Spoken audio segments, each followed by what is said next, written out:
오늘은 전세자금 대출 규제에 대해서 얘기를 해볼 건데, 자, 왜 부동산 가격이 서울 집값이죠? 서울 집값이 오르는데, 왜 전세자금 대출을 건드리고 전세자한테 이렇게 피해를 왜 관계가 있는지에 대해서 잘 모르시는 분들이 좀 생각보다 좀 많더라고요. 그래서 이 전세자금 대출을 막는 게 왜 집값을 조금 상승하는 걸 좀 억제할 수 있는지에 대해서 이런 거를 말로 하시는 분들 많은데 좀 예를 들어서 조금 부동산에 잘 관심이 없거나 모르시는 분들 좀 알고 싶은데 좀 이런 것들 좀 어려우신 분들이 있으니까 그래서 최대한 쉽게 설명을 한번 해보겠습니다. 자, 우선 지금 기사를 보면은 집값 잡는다더니 왜 우리를, 그러니까 전세자들 얘기하는 거죠. 전세 난민 분통을 터뜨리고 있다, 뭐 이런 얘기인 것 같아요. 그래서 이걸 그대로 읽어보면은, 자, 서울의 한 아파트 전세 계약을 맺은 김모 씨는 최근 근심에 빠졌습니다. 집주인은 전세를 낀 매매로 집을 구입할 예정인데, A 씨는 전세 대출로 잔금을 치르기로 했습니다. 그런데 최근 시중은행이 갭투자 거래에 활용되는 전세 대출을 중단하기로 하면서 A씨 역시 대출을 받지 못할까, 못 받지 않을까, 근심이 커진 겁니다. 그런데 이게 모든 전세를 구한 사람한테 해당되는 게 아니라 조건부를 다른 거예요.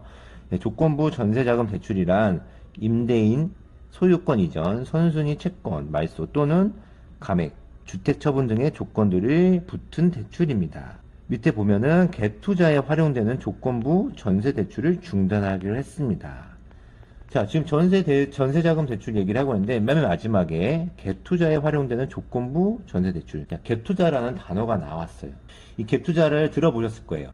갭투자 하는 사람들은 뭐 투기꾼이다. 뭐 이런 소리도 많이 들었을 거예요. 그래서, 이 갭투자랑 뭐 관련이 있나 보다.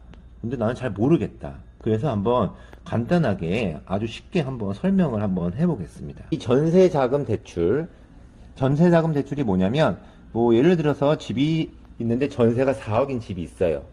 근데 이거를 4억 중에 일부를 대출을 받을 수 있다. 대출을 받는 거예요. 그래서 뭐 잘 모르시는 분들은 전세도 4억이 무조건 다 있어야 전세를 들어갈 수 있다 생각하시는 분도 은근히 많이 있어요. 전세도 일부를 대출을 받을 수 있어요. 물론 아무나 다 받을 수 없는데 이런 건 국가에서 받는 경우도 있고 금융기관, 은행에서 받는 경우도 있는데 뭐 조건이 조금 있습니다. 뭐 소득이나 전세 4억 중에 어느 정도는 내야 된다든지 이런 좀 조건이 있는데 오늘은 그런 조건보다는 이게 왜 집값 상승과 관련이 있는지에 대해서 설명을 같이 해볼게요. 모든 전세를 사시는 분들, 전세를 하려고 하시는 분들한테 포함되는 건 아니에요. 어떤 조건이 있어요. 그 조건 중에서 이 갭투자라는 얘기가 나왔죠, 아까 전에. 이 갭투자에 대해서 이거랑 관련이 있기 때문에 설명을 간단히 드리면 집값이 6억이 있어요. 6억짜리 집이 있는데 전세가 4억짜리. 근데 이거 갭이 2억이 나죠? 이 갭을 가지고 2억을 가지고 이 집을 살 수 있다는 거예요. 어떻게? 전세 4억을 이용해서. 내 돈이 아닌 다른 돈을 이용해서. 자, 이게 이 갭 투자의 기본 어떤 가장 쉽게 설명할 수 있는 방법인데 그래서 이 4억을 내고 들어오려는 전세자들한테도 대출을 못 받게 하겠다. 예.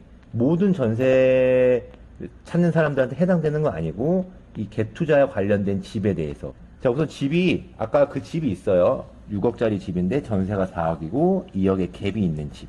자 그러면 자 갭 투자를 하려고 하는 사람 A가 있다고 생각을 해볼게요. 그러니까 원래 집주인한테 이 집을 사야 되죠. 그러면 이 집주인한테 이 갭 투자 A는 얼마를 줘야 될까요? 6억을 줘야지 이 집을 살 수가 있어요.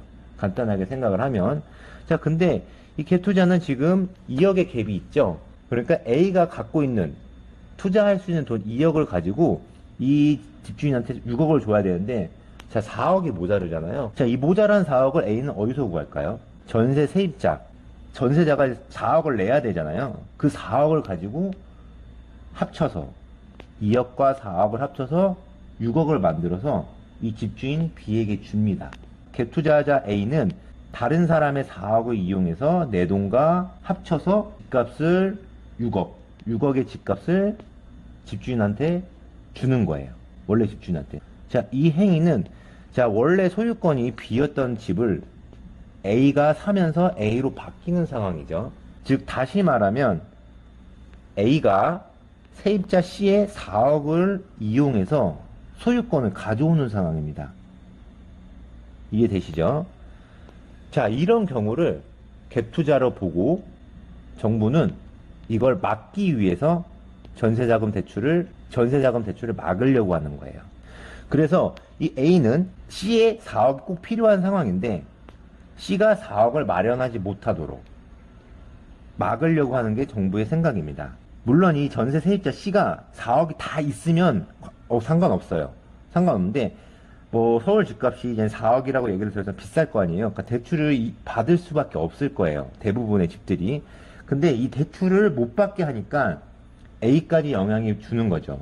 그래서 결국은 대출을 받아서 4억을 만들어야 되는데 4억을 마련을 못하게 하는 거죠.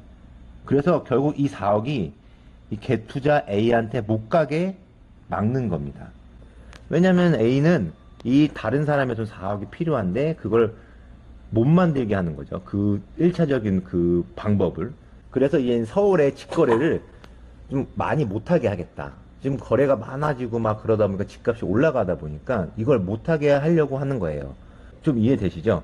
자, 근데 이게 모든 상황이 아니죠. 예를 들면 제가 갭 투자자 A라고 해볼게요. 전세를 새로 맞추려고 안 하고 그냥 전세를 살고 있는 분이 있어요. 이 상황에서는 그냥 할 수가 있어요. 전세 세입자가 뭐 대출을 받을 필요가 없죠. 이미 그냥 기간이 남아있기 때문에. 이런 상황은 이거에 해당이 안 돼요. 그리고 이제 제가 전세를 구한다고 해볼게요. 전세를 구하는 C 입장이에요. 근데 이 집주인이 뭐 바뀌고 소유권이 다른 사람한테 넘어가고 그런 상황이 아니에요. 이런 상황이면은 전혀 해당이 안 되는 거예요. 대출이 나오는 거죠. 이번 규제의 목적은 이 전세 자금을 가지고 소유권이 바뀌는 상황, 이 조건에서만 이 대출이 안 나오는 이 경우인 겁니다. 그래서 이 모두가 해당되는 상황은 아니에요. 대신 지금 단기간에 집값이 많이 오르고 이런 갭 투자로 좀 집을 사는 사람들이 많으니까 지금 당장 이걸 막겠다 하는 거예요. 자, 이렇게 지금 규제를 내놓으니까 거래가 예전보다는 많이 줄어들었다고 해요. 왜냐하면 갭 투자 입장에서는 이 다른 사람의 돈을 이용을 못하기 때문에 잠깐 이렇게 멈추는 상황이 발생할 수 있고, 자, 내가 전세자금 대출을 받아서 좀 전세를 가려고 했는데 이 집이 또 뭐 소유권이 바뀔 수 있는 상황이야. 그러면 그걸 못하게끔 막으니까 시장에서는 이 지금 거래가 이루어지는 게 좀 많이 줄었다라고 얘기를 하고 있습니다. 그래서 이 갭 투자를 잡으려고 전세자금 대출을 건드렸던 부분은 바로 이런 것 때문에 건드린 겁니다. 그래서 최근에 이제 오늘도 기사가 보니까 예를 들어서 뭐 신혼부부나 어쩔 수 없이 그 지역에 가서 살아야 되는 분들, 이런 분들한테는 다시 조금 이 규제를 좀 풀어준다고 얘기를 하더라고요. 어떤 증빙 서류나 이런 걸 내야겠지만, 그래서 이게 뭐 계속 가는 게 아니라 단기간으로 잡기 위해서 규제를 낸 거기 때문에 조만간 다시 풀릴 겁니다. 이렇게 단기간으로 규제를 낸다는 거는 좀 집값 상승하는 폭이 예사롭지 않다. 이렇기 때문에 이런 단기간의 규제를 냈다고 좀 생각하면 될 것 같습니다. 그래서 이 불인이라고 생각하시는 분들은 이 영상 포함해서 이 갭 투자에 대해서 궁금하시다면 이 영상을 보시고 참고해 보시면 좋을 것 같습니다. 네, 지금까지 부동산을 잘 알고 싶은 남자 김동산이었습니다. 자, 즐거우셨다면 구독, 좋아요 부탁드려요.